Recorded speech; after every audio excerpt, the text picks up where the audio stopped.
Stand if you choose for the Pledge of Allegiance. Ready, salute. I pledge allegiance. Stand if you choose for the Pledge of Allegiance. For which it stands, one nation. Ready, salute. I pledge allegiance, liberty, and justice for all. Stand if you choose for the Pledge of Allegiance. For which it stands. I think that's a tough one when we're remote like this. I pledge allegiance, liberty, and justice for all. Stand if you choose for the Pledge of Allegiance. It never stops, does it? A tough one when we're remote like this. I pledge allegiance, liberty, and justice for all. We're getting Stand if you choose for the Pledge of Allegiance. It never stops, does it? A tough one when we're remote like this. Mike, I it's like we're pledge having an allegiance, audio liberty, and justice issue for all. here. Are we good? Okay. So everybody's, just make sure everybody's volume is off on the, who's in the room here? Everybody's On volume's our off? On your mics, laptops, yeah. laptop it is here. Okay, I think we're good. Ready to roll? Okay, let's go to C, which is public comments. Opportunity for citizens to address the hearing section. So were there any public comments? We're not. No public comments, so we'll move on to item 2, which is the approval of the agenda. Are there any questions, or does anyone have any adjustments to the agenda? Since there's one item, we probably won't be moving it from one place to another. Probably not, but I had to say that. So I need a motion, please. Make a motion to approve the agenda as presented. Who said that? Perez. Okay. Second, Molina. Okay, we have a motion by trustee Perez, second by trustee Molina. Marilyn, please pull the board. Virginia Moore, Aye. Victoria Rodriguez Ochoa, Aye. Brian De La Porte, Aye. Hugo Molina, Aye. Fay Lane, Hey, you're muted. Aye. Lourdes Perez, Aye. Valley White, Aye. Betty Davis, Aye. Mike Welsh. Aye, motion carries.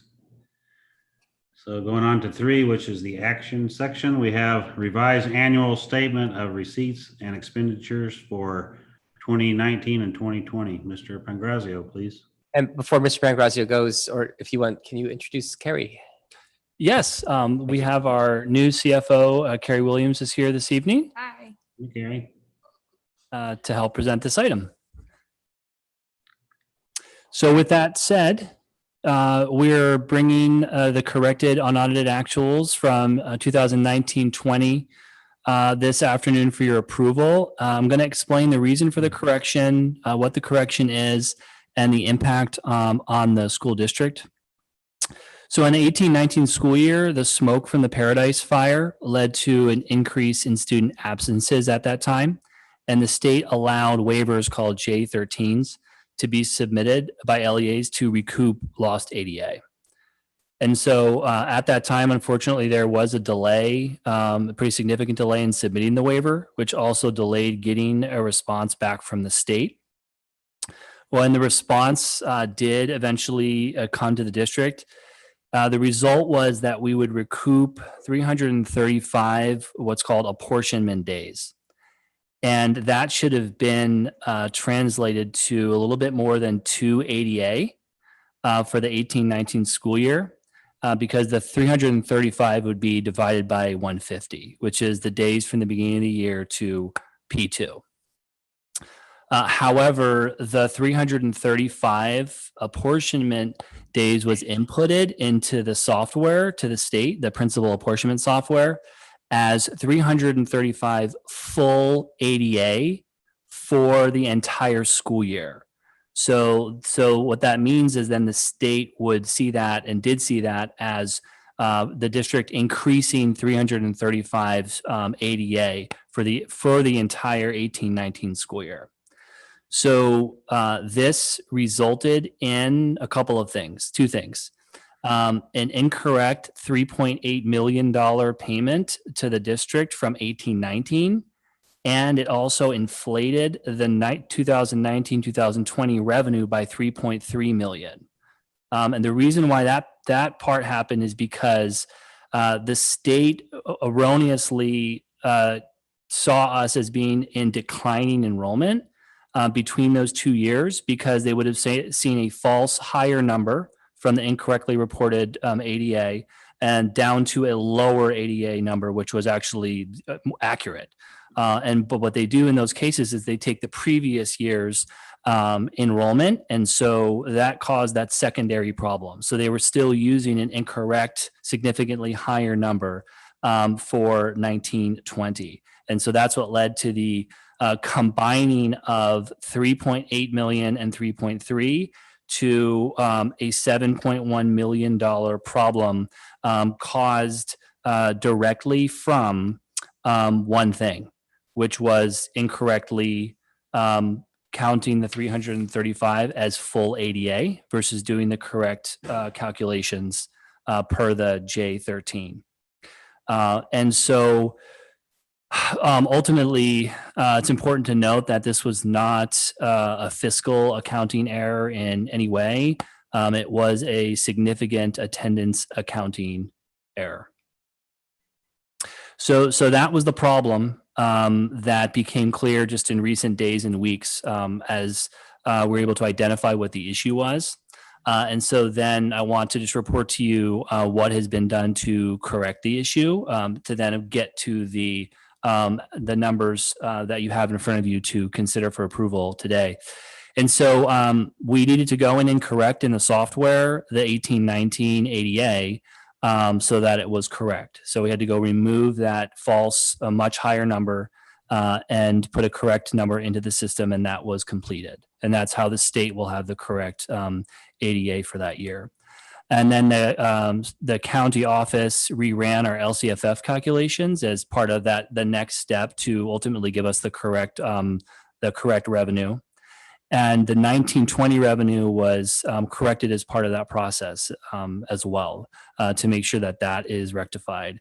And then payment back to the state of the $7.1 million has already been set up. So that will be done through that process as well to fix the issue. And so that $7.1 million that the district should have never received will then be paid back, and that's been set up. And so all of the numbers then in front of you were able to be rerun with that change. And so we were able to then go back and have the correct numbers there to bring to you tonight. I do want to emphasize, though, that although we had false numbers and had that $7.1 million there in the numbers, no decisions were made by the school district or no actual impact occurred other than really, quite honestly, the hours of employee work to fix the problem. And so there was no other impact to the district. And now that we have corrected the issue, we are moving forward with the district budget that we should have had to begin with if that error didn't occur. And we are in good position. Overall, you will see also next week when we present on target reserves that our reserve level overall will be 10.6%, which is actually a little bit higher than the 8 to 10% board policy on the core reserves for the district. So just in summary, the problem's corrected. It's been approved by the county, documented with the state, and our auditors for the district have also approved of the actions and the overall process that we underwent to correct this.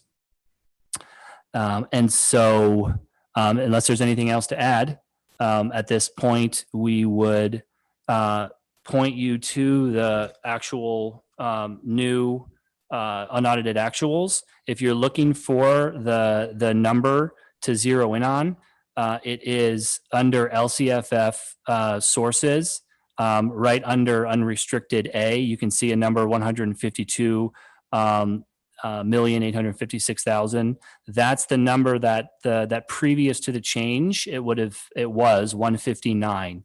And change. So when you look at the difference, you can just see the drop in that number. And that's where you can see the bottom line of the over $7 million adjustment down from numbers that were incorrect.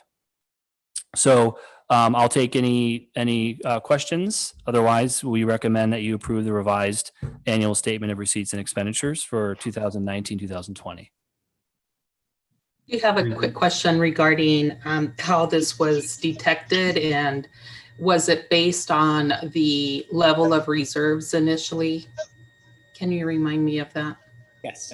Yes. So basically, we noticed that first of all, the state, because of some timing delays on receiving the money, we didn't expect the money. We didn't think we were getting it because we didn't think it was reflected what our ADA.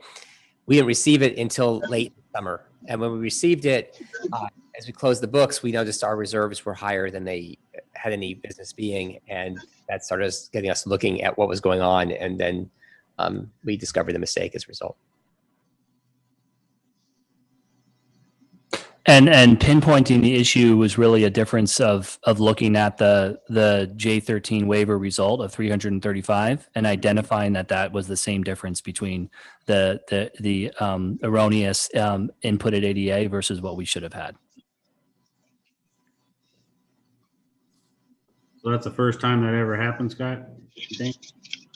First time I've ever seen anything like it. Yes. So are we making adjustments to not have that happen again? And there's no Yeah. My plan is moving forward is to to the district. where the attendance accounting functions of the district occur, and probably move that over to fiscal services. And we'll be working on that over the coming year. During the 2020-21 school year, there is no attendance accounting. Essentially, the state has frozen our ADA levels at last year's.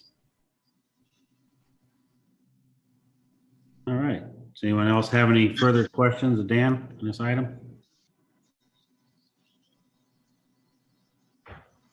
Hearing none, I guess we'll need a motion to proceed here.